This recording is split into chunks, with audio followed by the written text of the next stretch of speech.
nna m unu anụkwara nke na-eme unu anụkwara ka o si ada na Trump ka na-aba mba o.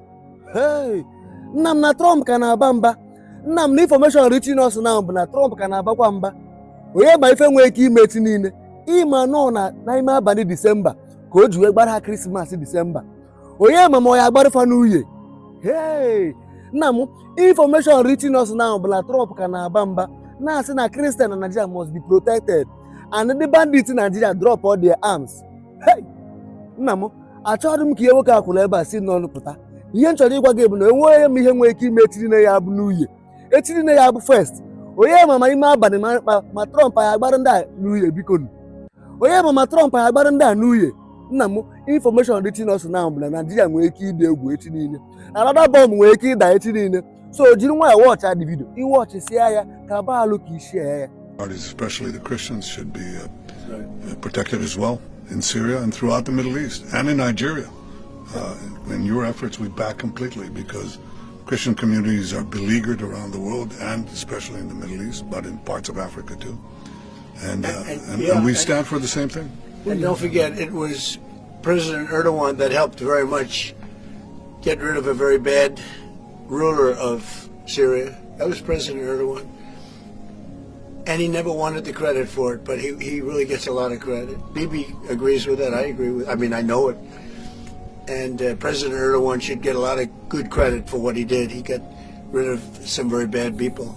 And, you know, they've been wanting to do that for 1,000 years with different names, but for 1,000 years in Syria. President Erdogan did it, and we give him a lot of credit. I give him a lot of credit. But I think it's going to work out well between Syria and Israel. Mr. President, Yeah, go ahead, please. The Lebanese government, so what we saw, is not meeting the terms of the ceasefire agreement, has failed to disarm Hezbollah, actually. In your view, should Israel strike the terrorist organization again? Well, we're going to see about that. We'll see about it. The Lebanese government is at a little bit of a disadvantage, if you think of it, with Hezbollah. But Hezbollah has been behaving badly, so we'll see what happens. Mr. President, on China. How close are we to another operation of Israel in Iran? You said before the meeting with Netanyahu that you are in support of Israel if the ballistic missile project will take on, and also the nuclear weapon. But after the meeting, after what you know from the intelligence, how close are we to another war with Iran? Well, I don't want to say that, but Iran may be behaving badly. It hasn't been confirmed. But if it's confirmed, look, they know the consequences. You know, consequences will be very powerful, maybe more powerful than the last time. Yeah. And Iran should have made a deal the last time. I gave them the option. I said, you can make a deal. Do it. I told them, do it. And they didn't believe me. Now they believe me. Do you have evidence that Iran is behaving badly, and what do you mean by that? This is just what we hear. But usually, where there's smoke, there's fire. Have you heard the expression? Well, what do you mean related to the nuclear capability? Well, no, I'm hearing that they're not nuclear yet, but maybe nuclear too. The sites were obliterated, but they're looking at other sites. That's what I've heard. They're looking. Intelligence So it'll take a long time. They're not going to go back to where they were, but they have other places they can go. And if they're doing that, they're making a big mistake. Yeah, please. There's no reason for them to do it. Mr. President, is the United States currently open to engaging in bilateral discussions with Tehran? We're hearing reports from numerous countries that there may be some discussions. Is that something you would support, or something that is I would. You would support that? I would, yes. Right now. Thank you, sir. I have been, by the way, before the war I would support that. I said to him, baby, I said, let's negotiate.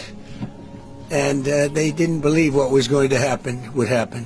Yes, ma'am. On China, so China's been doing naval exercises basically to test encircling Taiwan. Can you explain to us what your knowledge is of that? What do you think about that? Have you had any discussions with China? Well, I have a great relationship with President Xi, and he hasn't told me anything about it. I certainly have seen it, but he hasn't told me anything about it, and I don't believe he's going to be doing it. Does it worry you? No, nothing worries me. But nothing. you said where there's smoke, there's fire, right? So if you're encircled, if you're doing naval exercises and air exercises. I've been doing naval exercises for 20 years in that area. Now people take it a little bit differently, but in fact larger than they're doing right now. So we'll see. But they've been doing that for 20, 25 years. Yeah. Mr. President, if you don't see Hamas disarm in that short amount of time that you're giving them, can you tell us what the next steps would be? It'll be horrible for them. Horrible. Okay. It's going to be really, really bad for them. And I don't want that to happen. But they made an agreement that they were going to disarm. And you couldn't blame Israel. By the way, we have other countries that will come in and do it. They said, let us do it for you if they don't. Countries that were with them wanted the deal to be made, agreed that they would disarm, and now if they say they're going to disarm, that's fine. If they say they're not going to disarm, those same countries will go and wipe them out. They don't even need Israel. You know, we have many countries, 59 countries that already agreed. This is a real peace in the Middle East. And Hamas is a small part of it, but it's still a part of it. But we have 59 countries that signed, big countries, countries that are outside of the Middle East, as you know the Middle East. They want to go in and wipe out Hamas. They don't want Israel, they don't need Israel. They want to do it because it's the right thing to do. Because they were for the deal based on the fact that Hamas pledged, they swore that they were going to disarm. Now, if they're not going to disarm, those same countries will wipe out Hamas. Yeah. President Trump, do you think that the PA should be involved the day after in Gaza Strip, even in the near future? And the same question to Prime Minister Netanyahu. Do you see a real opportunity that the PA will be in Gaza? Go ahead, baby. I think President Trump put clearly the conditions of reform that he wants to see in the PA for them to be involved.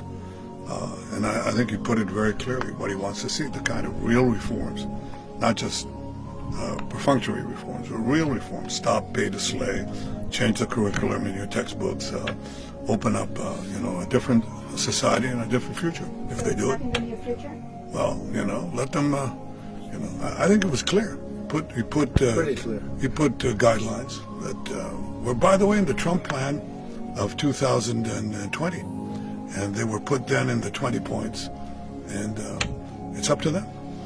Remember this, if we didn't do what we did to Iran, just to make the subject just slightly different, you wouldn't have peace in the Middle East. You wouldn't have a deal signed in the Middle East. You wouldn't have a deal.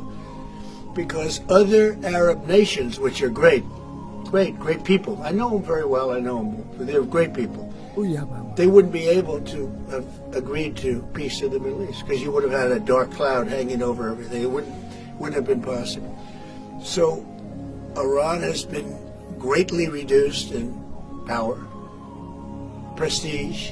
I don't want to use the word humiliation because, they're trying to build up again. But we can't let them build up because if they build up, there can't be peace in the Middle East. It was a mistake. When they wiped out Iraq and Iran were about the same power. And they fought each other with different names for 1,000 years.